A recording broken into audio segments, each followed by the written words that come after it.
Hello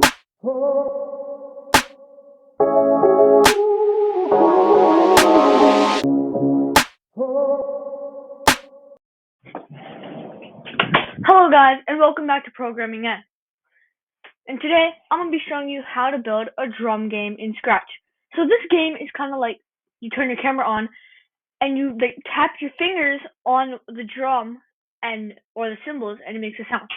I'm not turning my camera on, but we're going to go here to video sensing after adding here, getting change size to 100, set size to 100, change size by 20. So we're going to do the sound. I chose Hi Tom. Then we're going to switch the costume. And then we're going to wait.